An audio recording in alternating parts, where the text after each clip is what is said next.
ठीक है, due to solid sphere, है ना भाई। अगर कोई सॉलिड स्फीयर है तो उसकी वजह से कितना फोर्स आएगा हमको वो निकालना है।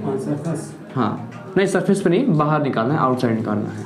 ठीक है, मान लो ये हमारा एक सॉलिड स्फीयर है, ठीक है, ये सेंटर हमारा डिस्टेंस हो जाएगा, यहाँ से ये डिस्टेंस r रेडियस पे है ना। इसका मास m है, रेडियस r है। इतना बात क्लियर है? और रेडियस r है। हम क्या कह रहे हैं कि हम सेंटर से r डिस्टेंस दूर एक मास रखा हुआ है, हम इस पे मास पे हमको फोर्स फाइंड आउट करना है कि हमारा कितना होता है ग्रेविटेशनल फोर्स। बात करते हैं किसके बारे में? फोर्स के बारे में। तो जो हमारा फोर्स इस पे निकलेगा, फोर्स का हमको पता है फॉर्मूला क्या होता है, कैपिटल G, है ना, capital M small m upon r का स्क्वायर, यही होता है। और सिंपल इसके लिए भी हमारा यही होगा, है कि नहीं भाई। फोर्स निकाला, G कैपिटल M क्या हो गया, इसका mass of solid, capital small m इसका मास हो जाएगा, एंड r का स्क्वायर, ये हमारा इस पे फोर्स निकल गया, यही होता है फोर्स। अब हम क्या कह रहे हैं कि जो हमने फोर्स निकाला है ना, ये आउटसाइड है। अगर हम बात करें सरफेस के बारे में, फोर्स एट सरफेस पे कितना होगा। सरफेस का मतलब ये है कि मास कहीं यहाँ पे आ गया है कि नहीं है। और यहाँ से जो डिस्टेंस है कितना हमारा r डिस्टेंस है, r डिस्टेंस ना, तो यहाँ का जो हमारा फोर्स हो जाएगा G capital M small m, बस यहाँ से हमारा जो डिस्टेंस है वो चेंज हो जाएगा, है ना भाई। ये हमारा किस पे हो गया, सरफेस पे हो गया।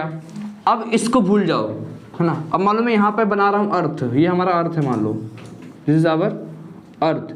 अगर जो अर्थ है, इस अर्थ का मास m है, मास m है, रेडियस r है। ये सेंटर हो गया, सेंटर से डिस्टेंस कितना है हमारा, r डिस्टेंस मान के चलो, है कि नहीं है। मैं कह रहा हूँ कि मैं अब अर्थ के सरफेस पे एक्सेलरेशन ड्यू टू ग्रेविटी निकाल रहा हूँ। मान लो यहाँ मैं खड़ा हो गया हूँ, यहाँ पे कोई मास m है, हमें इस पे एक्सेलरेशन ड्यू टू ग्रेविटी निकालना है एट सरफेस ऑफ अर्थ। मैं यहाँ पे लिख देता हूँ acceleration due to gravity at the surface of Earth के सरफेस पे। अब अगर हम बात करें डिस्टेंस के बारे में, तो यहाँ से ये भी कितना होगा, r डिस्टेंस ही होगा, है ना भाई। रेडियस भाई हमेशा बराबर होता है ना पूरे सर्कल में, तो यहाँ का भी r डिस्टेंस होगा। अब अगर हम एक्सेलरेशन निकालना है तो पहले हम फोर्स निकाल सकते हैं। तो यहाँ का जो फोर्स होगा हमारा, हमको पता है फोर्स इक्वल टू होता है कैपिटल G, है ना, मास of earth small m upon radius का स्क्वायर। ठीक है, ये हमारा फोर्स हो गया। हमको क्या निकालना है, एक्सेलरेशन निकालना है। तो एक्सेलरेशन इक्वल टू क्या होता है, फोर्स अपॉन मास होता है भाई, यही तो होता है फोर्स अपॉन मास। फोर्स हमारा क्या है, फोर्स हमारा है G मास ऑफ अर्थ, है ना, cap small m upon r का square and multiplied by m। हमने m क्यों किया, क्योंकि यहाँ पे m डिवाइड हो रहा है, फोर्स अपॉन मास, है कि नहीं है। अच्छा, यहाँ से मास कैंसिल हो जाएगा, मास से मास कैंसिल हो जाएगा। अब यहाँ पे जो हमारा एक्सेलरेशन आएगा, हम अर्थ के एक्सेलरेशन को g0 से रिप्रेजेंट करते हैं, हम अर्थ के एक्सेलरेशन को g0 से रिप्रेजेंट करते हैं। तो जो हमारा पे एक्सेलरेशन ड्यू टू ग्रेविटी आ रहा है वो capital G mass of Earth, है ना, अपॉन कैपिटल R का स्क्वायर। इतना बात क्लियर है। ये हमारा हो गया acceleration due to gravity at surface. अब हम मान लो बात करते हैं कि ये तो हमारा सरफेस पे निकल गया। अब एक थर्ड डायग्राम क्या बन रहा है ना। अब मान लो कि यही हमारा अर्थ था, हमारा यही क्या है, अर्थ है, दिस इज आवर अर्थ।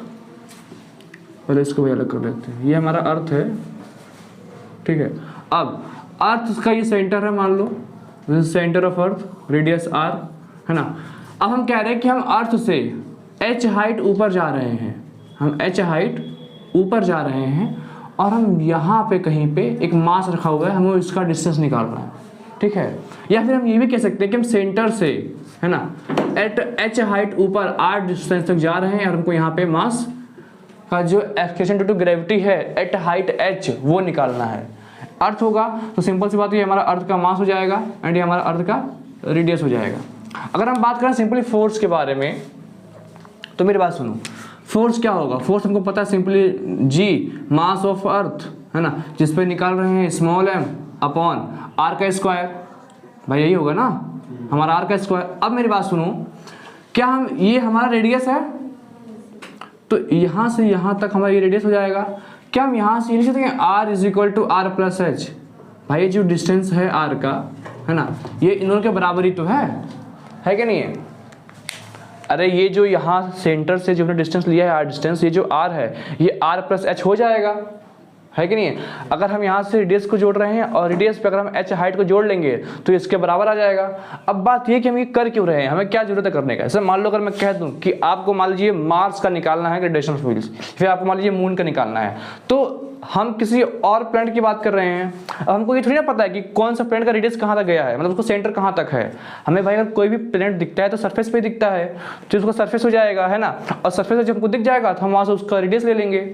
भाई हम क्या कह रहे हैं कि जो हम निकाल रहे हैं डेरिवेशन, ये at the centre of the planet और एट हाइट h पे है। मैं कह दूं कि आपको मान लीजिए मून पे निकालना है, मार्स पे निकालना है, तो हम किसी भी प्लैनेट का सेंटर से क्या डिस्टेंस हमको थोड़ी ना पता है, क्या डिस्टेंस सेंटर का है। तो हम क्या कर सकते हैं कि हम पहले उसके सरफेस से कितना हाइट ऊपर निकालना है वो काउंट कर लेंगे, और उस प्लैनेट का रेडियस कितना है वो काउंट कर लेंगे, और हम दोनों को ऐड कर देंगे, तो हमारा क्या जाएगा, एट हाइट h पे हमारा एक्सप्रेशन आ जाएगा। अब हम क्या कह रहे हैं कि ये तो हमारा हो गया फोर्स। फोर्स एक्सप्रेशन क्या होता है, जस्ट फोर्स अपॉन मास होता है। फोर्स हमारा कितना है, g मास ऑफ अर्थ, क्योंकि हम अर्थ की बात कर रहे हैं, कैपिटल स्मॉल m जिसपे हमको निकालना है, अपॉन r का स्क्वायर, है ना। मास यहाँ पे है तो इंटू m कर देंगे, m से m कैंसिल हो जाएगा, है कि नहीं। यहाँ पे जो हमारा एक्सीलरेशन आएगा that is g mass of Earth, है ना, अपॉन r का स्क्वायर। अब हमने क्या कहा था कि जो r का स्क्वायर, r इक्वल टू क्या होता है, r प्लस h होता है। तो हम यहाँ से इसको भी लिख सकते हैं, एक second, g mass of earth upon r plus h का होल स्क्वायर। अब जो हमारा ये एक्शन टू ग्रेविटी है एट हाइट h पे है ना, यहाँ पे सरफेस पे था, यहाँ पे h पे है, हाइट पे है, तो यहाँ पे हम ऐसे हाइट h लिखा देंगे ताकि हम जान जाएंगे कि हमारा हाइट h पे निकला है। हाँ अब बताओ सर, ऊपर जो फोर्स निकाले हैं वहाँ कैपिटल R रहेगा। कहाँ पे निकाले हैं फोर्स? ऊपर जो फोर्स निकाले हैं भाई ये जो फोर्स में निकाला हूँ, ये फोर्स में यहाँ से यहाँ तक निकाला हूँ ना, पूरा निकाले हैं। हाँ, और नीचे कौन सा नहीं, ये तुम्हारा एक्सीलरेशन है बाबू, ये एक्सीलरेशन है, फोर्स अपॉन मास होता है। फोर्स यहाँ तक निकाला हूँ, हमको पता है फोर्स अगर हम किसी भी सॉलिड स्फीयर का अगर डिस्टेंस हमारा फोर्स इतना आता है, इसलिए इसको मैंने पहले इसको ड्राइव किया, फिर यहाँ से मैं यहाँ पे आया। हमको पता है कि r equal to R plus H होता है, r equal to R plus H होता है, तो हमने r पता कि हमने r प्लस एच कर दिया, और जो r का स्क्वायर था हमने पूरे का स्क्वायर कर दिया।